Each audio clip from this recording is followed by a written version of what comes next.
Good morning students. आज इस video में फ़िज़िकल एजुकेशन के चैप्टर नंबर 4 के बारे में हम बात करेंगे। Physical education and sports for CWSN, children with special needs, जिनको हम दिव्यांग के नाम से भी जानते हैं। इस चैप्टर में मैं कौन कौन से पॉइंट्स पढ़ने हैं, मेन पॉइंट्स जो की पॉइंट्स हैं वो देख लेंगे। सबसे पहले जो पॉइंट्स आ रहा है इसमें आ रहा है concept of disability and disorder, अर्थात अक्षमता और विकार क्या है उसके बारे में हम सारा पढ़ेंगे इस चैप्टर में। देन सेकंड टॉपिक जो हम पढ़ेंगे वो है types of disabilities and it causes, अर्थात अक्षमता या विकलांगता के कितने प्रकार होते हैं और उसके कारण क्या क्या होते हैं। Then types of disorder, ADHD, SPD, ASD, ODD and OCD and its causes, अर्थात विकार कितने प्रकार के होते हैं और उनके क्या क्या कारण होते हैं। देन डिसेबिलिटी एटिकेट्स, अक्षमता शिष्टाचार, अर्थात जो अक्षम व्यक्ति होते हैं उनके साथ हमें किस तरह से व्यवहार करना चाहिए। And advantage of physical activity for children with special need, जो विशेष आवश्यकता वाले बच्चे होते हैं उनके लिए शारीरिक गतिविधियों के क्या लाभ होते हैं। Then strategies for make physical activities for children with special needs, अर्थात कि फ़िज़िकल एक्टिविटीज़ को जब हम फिज़िकली डिसेबल्ड बच्चों के लिए बनाते हैं या दिव्यांग के लिए बनाते हैं तो हमें कौन कौन सी चीज़ों को ध्यान में रखना चाहिए।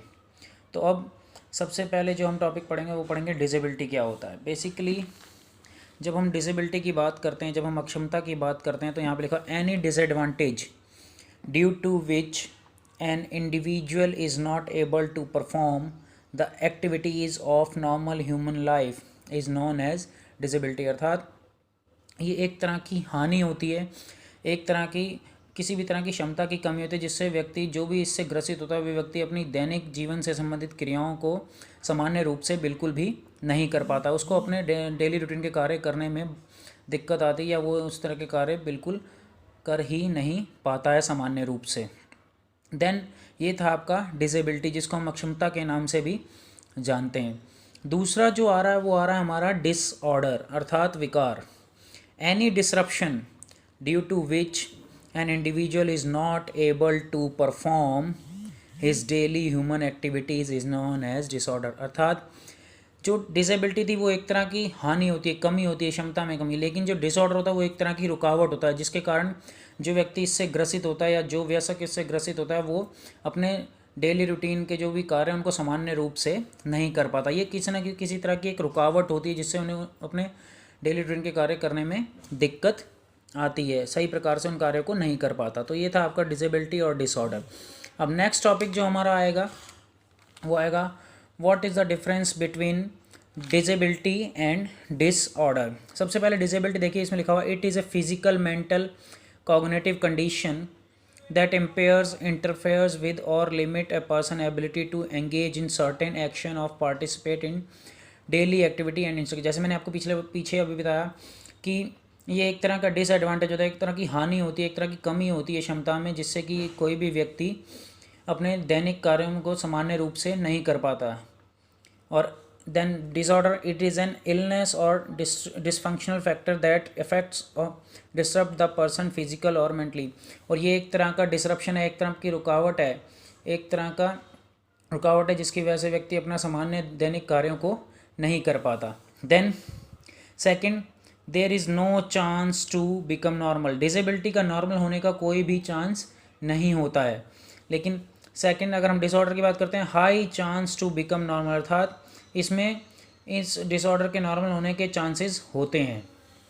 Then disability is concerned with various part of the body, disability हमारे शरीर के बहुत से अंगों के साथ संबंधित हो सकती है, जैसे हाथों से, पैरों से, आँखों से संबंधित, यानी कि इंसान का हाथ नहीं होते या एक पैर नहीं होता या पैरों में दिक्कत होती है या अंधा होता है, तो ये डिसेबिलिटी हमारे शरीर के किसी भी अंग से संबंधित हो सकती है।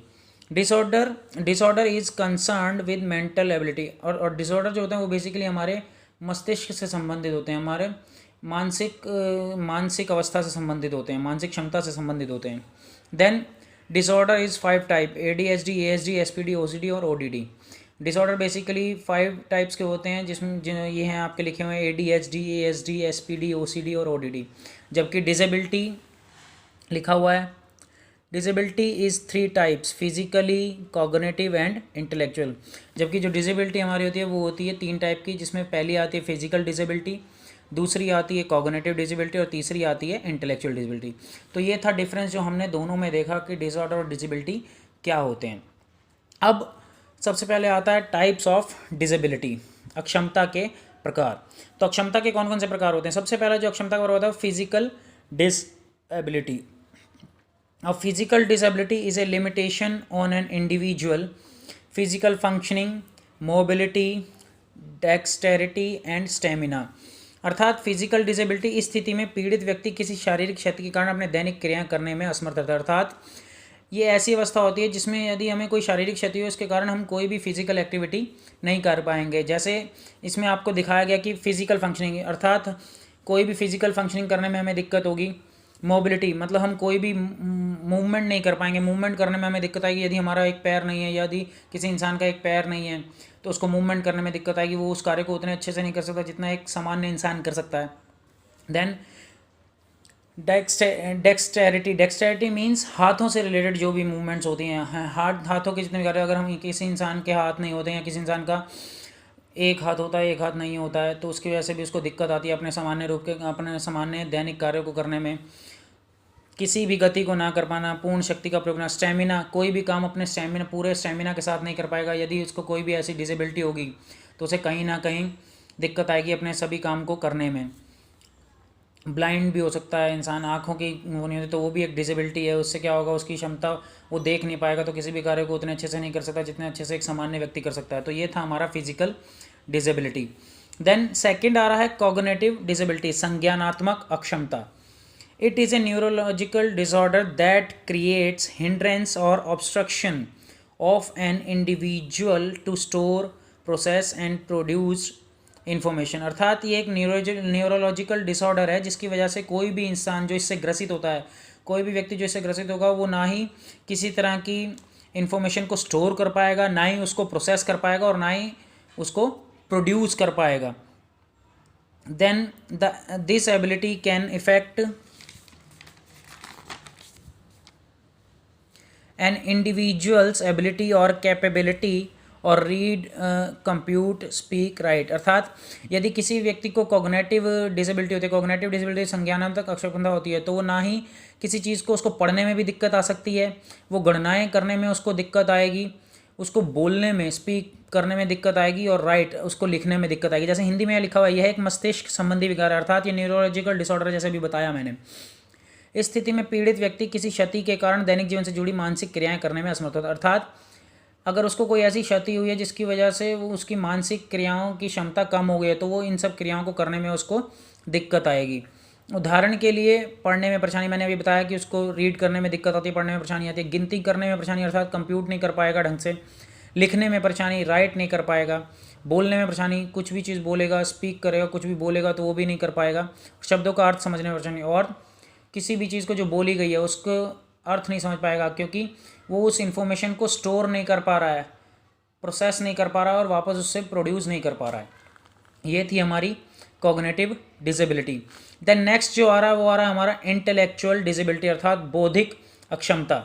It is an disability characterised by significant limitation both in intellectual functioning and in adaptive behaviour which covers a range of everyday social and practical skill. Basically ये जो इंटेलेक्चुअल डिसेबिलिटी होती है ये दो एस्पेक्ट्स को ज़्यादा इफेक्ट करती है। सबसे पहले एक तो इंटेलेक्चुअल फंक्शनिंग जो होती है इंसान की, और दूसरा जो उसका एडेप्टिव बिहेवियर होता है। It is related to the individual's thought process, communication, money, learning, problem solving and judgement. अर्थात इस स्थिति में पीड़ित व्यक्ति किसी क्षति के कारण न केवल दैनिक जीवन से जुड़ी मानसिक क्रियाएं अपितु अनुकूली व्यवहार संबंधी क्रियाएं भी नहीं। अर्थात जिस प्रकार कॉग्निटिव डिसेबिलिटी में दैनिक जीवन से जुड़ी मानसिक क्रियाएं नहीं कर पाता, वैसे ही इंटेलेक्चुअल डिसेबिलिटी में भी नहीं कर पाता क्योंकि कहीं ना कहीं हमारे माइंड से रिलेटेड डिसेबिलिटी होती है। लेकिन इसमें एक चीज़ और है कि वो एक एडेप्टिव बिहेवियर भी, अर्थात अनुकूली व्यवहार, किसी भी परिस्थिति के लिए जो अनुकूली व्यवहार होता है उसको भी अच्छे से नहीं कर पाता। जैसे मानसिक कार्य, जैसे पढ़ना, तर्क देना, चीज़ों को समझना, जैसे बहुत सी चीज़ें होती हैं, हम कोई चीज़ पढ़ते हैं तो इंसान को पढ़ने में दिक्कत आती है। इसमें कोई भी तर्क देते समय उसको दिक्कत आती है, चीज़ों को समझने में, कोई भी अंडरस्टैंडिंग में उसको बहुत ज़्यादा दिक्कत आएगी। और अनुकूली व्यवहार जो लिखा गया, अनुकूली व्यवहार लिखा सामाजिक कौशल और वैचारिक व्यवहार कौशल का संग्रह, अर्थात समाज में किस तरह से व्यवहार करना है, किस तरह से कार्य को करना है, किस तरह से विचार करना है किसी भी परिस्थिति में, तो उसको इस अडेप्टिव बिहेवियर में, अनुकूली व्यवहार में भी कहीं ना कहीं दिक्कत आएगी। नेक्स्ट जो टॉपिक आ रहा है वो आ रहा है आपका कॉजेज ऑफ